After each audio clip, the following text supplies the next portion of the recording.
सपा को लेकर के बीजेपी क्या डायलॉग मारती थी, जिस गाड़ी में सपा का झंडा? वो बोला करते थे अजीत सिंह जी।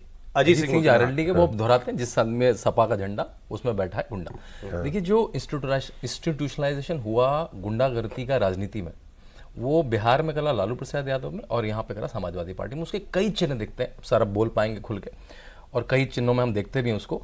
जो अभी सर ने कहा कि एक ठनक से चलती है सरकार ना, उसमें एक ओवरआर्किंग थीम क्या था? लड़के हैं, गलती हो जाती है, अब रेप पे फांसी की सजा दोगे क्या? ये मन से बोल रहा है एक बड़ा नेता। तो ये जो स्टेटमेंट होता है ना कि लड़के हैं, गलती हो जाती है, ये हर आदमी ले लेता है भाई, हल्का ही रखना। अभी लॉ एंड ऑर्डर पर हम लोग बात करें, इसके बाद फिर मैं आपको प्योर पॉलिटिक्स पर लेकर के चलूंगा। लेकिन देवेंद्र, एक आपसे ये मतलब कितना बड़ा एंडोर्समेंट है प्रधानमंत्री की तरफ से खास तौर पर योगी आदित्यनाथ को लॉ एंड ऑर्डर पर? नंबर के हिसाब से अगर सौरभ समझे तो 100 में 100। 100 में 100 बिल्कुल। प्रधानमंत्री नरेंद्र मोदी की जो अपेक्षा लॉ एंड ऑर्डर को लेकर रहती है कि बिना किसी भेदभाव के आप सख्ती के साथ काम करें, तो उस चीज़ को उन्होंने ग्राउंड पर उसी रूप में उतारा है, इसमें कोई दो राय नहीं।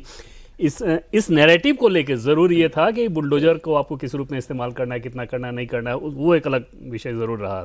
लेकिन लॉ एंड ऑर्डर को कैसे कंट्रोल करना चाहिए, इस मामले में आप देखें तो प्रधानमंत्री की तरफ से उनको ये वैसे आपको याद, मुझे तो ये याद आ रहा है कि ये नाम अखिलेश यादव का दिया हुआ है, बुलडोजर बाबा। ये अखिलेश यादव ने दिया। अच्छा, उनको नहीं समझ में आया होगा कि मैं भाई कितना बड़ा काम कर रहा हूं इनके लिए, मैं इनको ख्याति दे रहा हूं, आप बुलडोजर बाबा। बल्कि अब एक रील वायरल हो रही है, शायद वो छत्तीसगढ़ में कहीं चुनाव की रैली में गए, क्योंकि तो पूरे देश में ख्याति है, और कम से कम 50 बुलडोजरों से सलामी दी गई वहां की रैली से पहले। और राज्यों में लोगों ने, मुख्यमंत्रियों ने करना शुरू कर दिया। सर, कैसे बुलडोजर कैसे बन गया, योगी जी का मैस्कट कैसे बन गया? ओवरव्यू से अगर मैं बात करूं और फिर डिटेल बात करता हूं। पहली बात तो बुलडोजर केवल विनाश का प्रतीक नहीं है, ये विकास का प्रतीक भी है। कहीं भी सड़क बननी है, बांध बननी, तो सबसे पहले बुलडोजर ही काम करने आता है। हाँ, दूसरा, किसी ने सरकारी ज़मीन पे कब्जा कर रखा है, किसी ने इलीगल कंस्ट्रक्शन कर रखा है, वहाँ पे भी बुलडोजर चलता है, जिसकी मैं भी व्याख्या और करता हूँ। लेकिन इन दोनों से ज़्यादा महत्वपूर्ण है जो बुलडोजर का हॉर्स पावर है, जो शक्ति है। योगी जी सोच समझ के निर्णय लेते हैं, जल्दबाजी में निर्णय कभी नहीं लेते, लेकिन जब निर्णय ले लेते हैं तो फिर बुलडोजर की शक्ति के साथ में और सख्ती के साथ में उसको रौंद करके लागू करते हैं। अब रास्ते में कौन आएगा फिर चिंता नहीं करते हैं।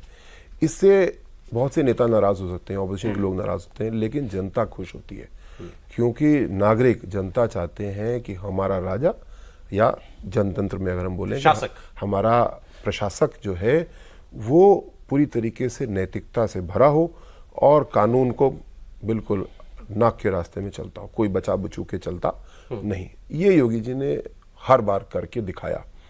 जहां भी कोई अगर अपराध हुआ, कोई चुनौती आई, तो उसमें दबो छुपो हटो बचो नहीं किया उन्होंने, फिर बिल्कुल आंख नाक के सीध में गए। विकास दुबे वाला किस्सा निकाल लीजिए, उससे ही शुरू हुआ सर। नहीं, पहले और भी हुआ, लेकिन वहाँ पे लोगों ने कुछ प्रेशर बनाया कि ये नाराज हो रहा है, वो नाराज हो रहा है। ना, कुछ नहीं। जो अपराध है अपराधी है, अपराध को अपराधी की तरह डील किया गया।